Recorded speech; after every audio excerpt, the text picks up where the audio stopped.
दोस्तों, जम्मू कश्मीर में अनंतनाग जिले के घने जंगली इलाके में छिपे आतंकियों की सफाई का अभियान रविवार को 5वें दिन भी जारी है। ये आतंकी कोकेरनाग के गडूल में पहाड़ी इलाकों में छिपे हुए हैं। इनके खात्मे के लिए ड्रोन और हेलीकॉप्टर की मदद भी ली जा रही है। बताया जाता है कि सेना टारगेट के काफी करीब पहुंच चुकी है। इन्हीं आतंकियों से मुठभेड़ में सेना और पुलिस के 3 अधिकारी और 1 जवान शहीद हुए थे। वहीं सेना की कार्रवाई से डरकर एक आतंकी भागता हुआ नजर आया। सेना के ड्रोन में भागते हुए आतंकी की तस्वीर कैद हुई है।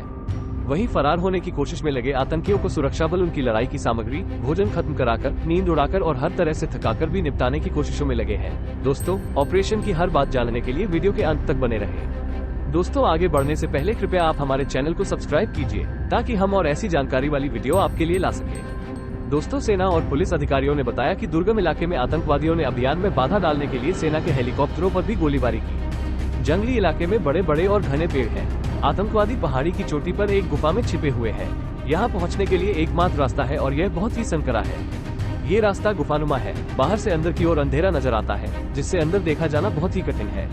वहीं अंदर छिपे आतंकी बाहर आसानी से देख सकते हैं। आतंकियों तक पहुंचने में सेना को कठिनाई आ रही है, लेकिन सेना को उम्मीद है कि आतंकी जल्द ही मारे जाएंगे या पकड़े जाएंगे, क्योंकि वे चारों तरफ से घिरे हुए हैं। दोस्तों, कोकरनाग के घने जंगल में घिरे आतंकियों पर ड्रोन और रॉकेट लॉन्चर मोटा से वार जारी है। आतंकी कमांडर उजैर खान कोकरनाग का ही रहने वाला है। उसके साथ 2 या 3 विदेशी आतंकी हैं। उजैर इलाके की गुफाओं, ऊंचे पहाड़ के बीच संकरी घाटियों और घने वन से पूरी तरह वाकिफ है। इसीलिए आतंकी सुरक्षा बलों के हमलों से बचकर जगह बदलकर छिप रहे हैं। आतंकियों और सेना के बीच मुठभेड़ को 4 दिन बीत चुके हैं। सुरक्षा बलों ने पहाड़ी को घेर रखा है। इस आतंकी अभियान में इजरायल से खरीदे गए हेरॉन ड्रोन का उपयोग किया जा रहा है। कोकरनाग में सेना ने 16 सितंबर को पहली बार किसी आतंकी ऑपरेशन में अपने सबसे एडवांस ड्रोन हेरॉन मार्क 2 को अटैक के लिए उतारा था। मुठभेड़ के दौरान तेज बारिश में भी हेरॉन काम करता रहा। इसके अलावा क्वाडकॉप्टर ड्रोन ने आतंकियों को खदेड़ने में मदद की। ये ड्रोन 5 तरफ से गोली और ग्रेनेड एक साथ बरसा सकता है। इसे 15 किलोमीटर दूर से ऑपरेट कर सकते हैं।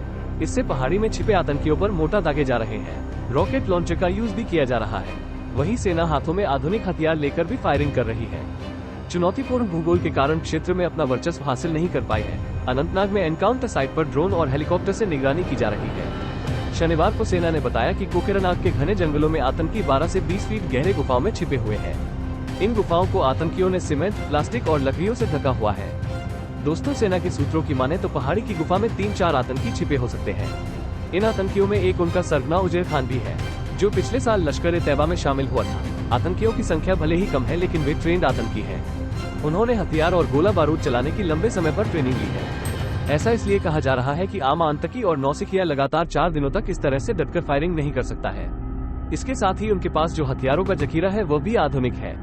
सेना की उत्तरी कमान ने एक्स पर पोस्ट से बताया कि अफसरों ने बताया कि आतंकियों के खिलाफ किस तरह तकनीक और फायर पावर का इस्तेमाल किया जा रहा है। सेना ने बताया कि शनिवार को जैसे ही हमला फिर से शुरू हुआ, सुरक्षा बलों ने जंगल की ओर मोटा के कई गोले दागे। ड्रोन की फुटेज में एक गुफा पर गोले दागने के बाद एक आतंकवादी सुरक्षित जगह पनाह लेने के लिए भागता दिखा। दोस्तों, भारत के खिलाफ आतंकी हमले में पाकिस्तान की नापाक साजिश तो जग जाहिर है। हालांकि चीन भी भारत को चोट पहुंचाने के लिए इस खेल में शामिल हो चुका है। अनंतनाग और राजौरी एनकाउंटर में पाकिस्तान से हुए आतंकी साजिश का इशारा मिला है। सेना और खुफिया एजेंसी की रिपोर्ट में भी इसके संकेत मिल रहे हैं। पाकिस्तान के इस नापाक खेल में चीन की भागीदारी भी सामने आई है। भारत के लिए यह एक खतरनाक संकेत है।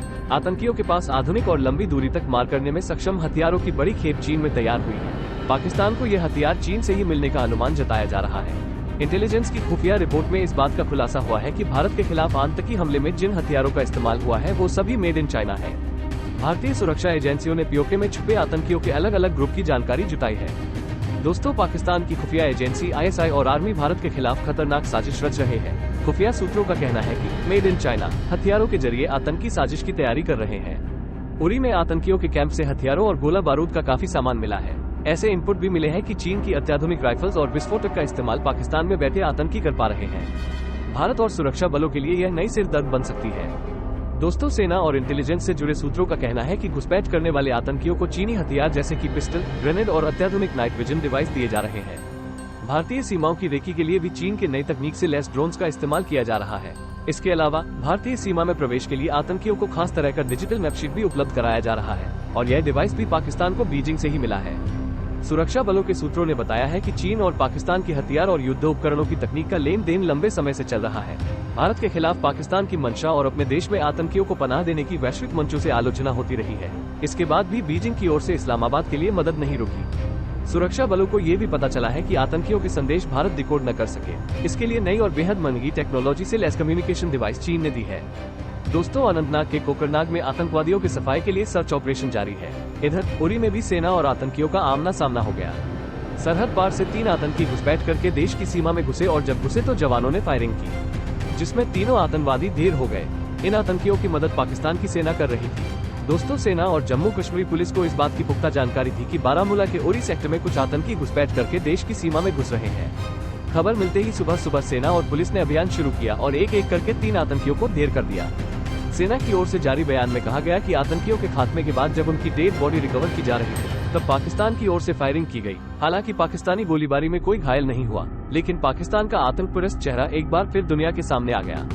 दोस्तों, कश्मीर के अनंतनाग में आतंकवादियों का ये हमला पिछले 3 साल में ये सबसे बड़ा हमला है, जिसमें इतने बड़े अफसरों की शहादत हुई है। इससे पहले कश्मीर के हिंदवाड़ा में 30 मार्च 2020 को 18 घंटे चले हमले में कर्नल, मेजर और सब इंस्पेक्टर समेत 5 अफसर शहीद हुए थे। इस साल जनवरी से अब तक जम्मू कश्मीर में 40 आतंकी मारे गए हैं। इनमें 8 ही स्थानीय थे और बाकी सभी विदेशी थे। अनंतनाग के एनकाउंटर में सेना के कमांडोज के साथ ही स्निफर डॉग्स, ड्रोन और हेलीकॉप्टर आतंकियों को खोज रहे हैं। रॉकेट लॉन्चर का भी इस्तेमाल किया जा रहा है। सैन्य अफसरों का कहना है कि आतंकियों को 4 किलोमीटर के दायरे में घेर लिया गया है। इन्हें कभी भी ढेर कर दिया जाएगा। दोस्तों, इस पर क्या नया अपडेट आता है, जानने के लिए हमारे चैनल को लाइक करें, अपने दोस्तों के साथ शेयर करें और सब्सक्राइब करना न भूलें। हम जल्द ही एक और नए वीडियो के साथ वापस आ रहे हैं। धन्यवाद और फिर मिलते हैं।